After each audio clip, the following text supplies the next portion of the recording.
सासू माँ बदल गई।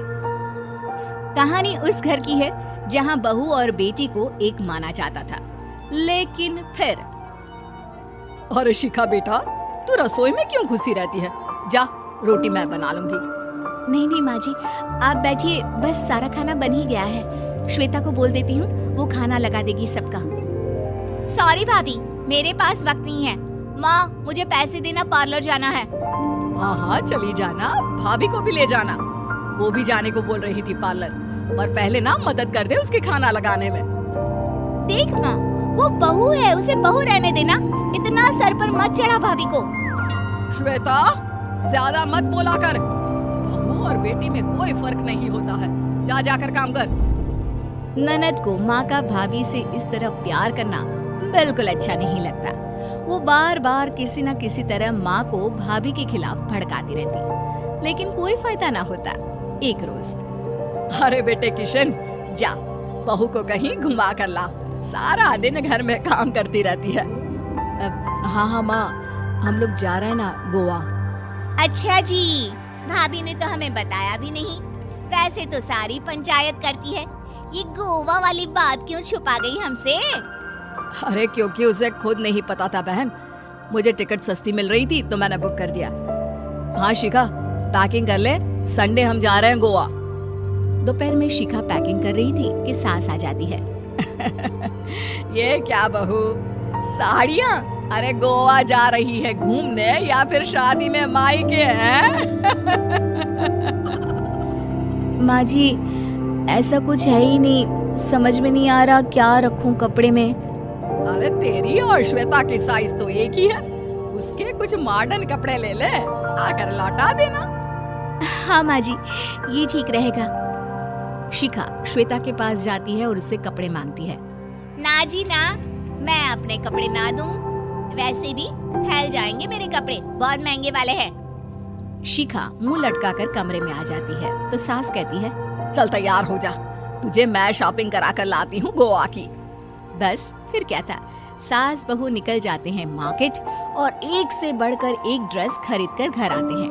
पहले बता देती कि नए कपड़े दिलाने वाली है भाभी को, तो मैं अपने ही दे देती ना भाभी को, मुझे दिला देती नए कपड़े।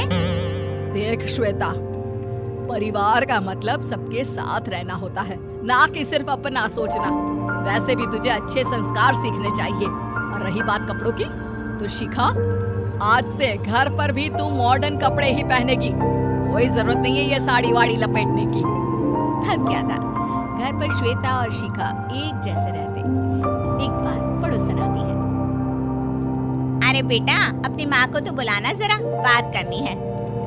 शिखा सास को बताती है और रसोई में चली जाती है। ये आपकी बेटी बहुत बड़ी हो गई है, इसके लिए एक रिश्ता है, कहो तो बता दूं।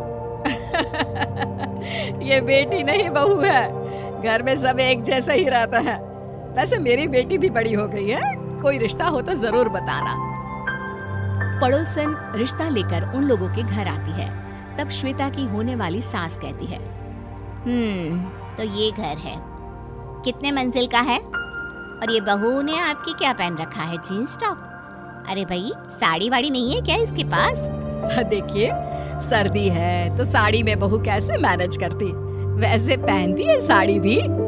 देखिए, हम लोग ठहरे पैसे वाले लोग, कोई कमी नहीं है हम लोगों के पास पैसों की, बहुत पैसे हैं, जमीन, नौकर चाकर, कार, सब कुछ है, लेकिन घर में संस्कारी बहू चाहिए, समझ रही है ना आप?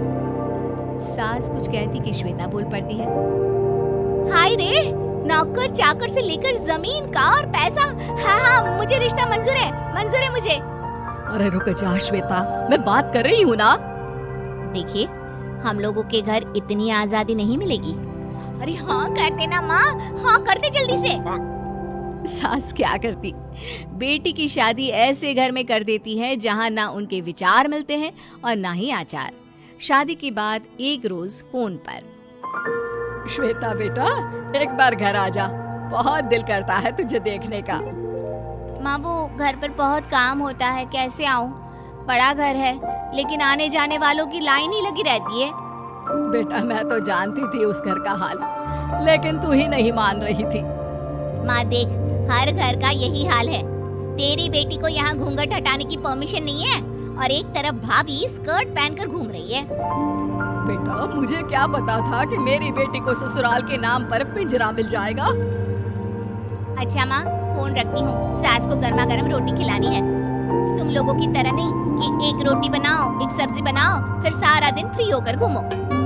सास फोन तो रख देती है, लेकिन सोच में पड़ जाती है कि एक तरफ बेटी जिसे कोई आजादी नहीं, वहीं दूसरी तरफ बहू जिसे देखकर लगता ही नहीं कि उसकी शादी भी हुई है। अगले रोज। शिखा, अरे ओ शिखा। हाँ माँ, क्या हुआ? कुछ चाहिए आपको? मैं जिम जा रही थी। जिम के कपड़ों में बहू को देखकर सास को घूंघट में अपनी बेटी का ख्याल आता है। देख बहू, घर में बहू की तरह रहा कर। इतने टाइट कपड़े पहनकर जिम जाना पसंद नहीं मुझे। जा जाकर रोटी बना। रोटी? माँ अभी तो शाम के 6 बजे हैं, इस वक्त रोटी? अब क्या मेरे खाने पीने पर भी पहरा है? अरे जब मर्जी तब मैं अपने घर में खा भी नहीं सकती क्या? बहू को अजीब लगता है। वो समझ नहीं पाती कि जो सास कल तक इतनी सपोर्टिव थी, उन्हें अचानक से क्या हो गया। वो किचन में जाती है, गरम रोटी के साथ 2 तरह की सब्जी, रायता, सलाद सब लेकर सास के पास आती है। माँ जी, खाना। इतना सारा खाना? राक्षस समझा है क्या मुझे? रोटी मांगी थी मैंने गर्मा गर्म बस। पर माँ जी, रोटी खाती किससे आप? सब्जी तो बनानी थी ना। अरे भूख मर गई मेरी तेरी बहस से। जा जाकर काम कर, अंदर पूरी रसोई साफ कर। बहू अंदर चली जाती है। थोड़ी देर में श्वेता घर आती है। अरे शिखा, जल्दी से चाय ला, पकवान बना, मेरी बेटी आई है। अरे नहीं नहीं माँ, ड्राइवर बाहर खड़ा है।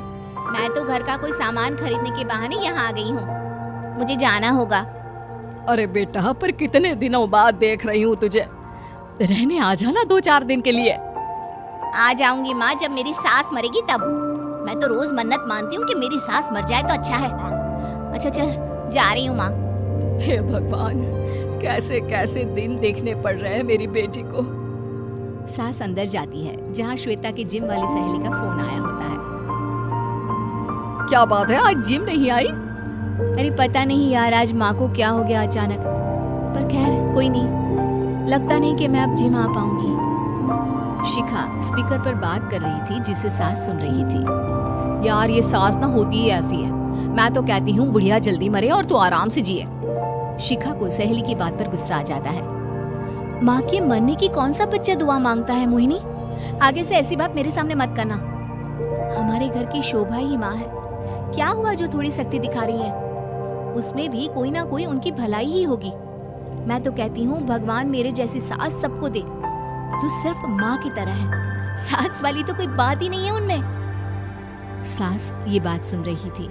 उनकी आंख में आंसू आ जाते हैं कि क्यों वो बेटी की किस्मत में बहू को भी भागीदार बना रही थी। शिखा, अरे ओ शिखा, क्या हो गया? जिम नहीं जाना क्या?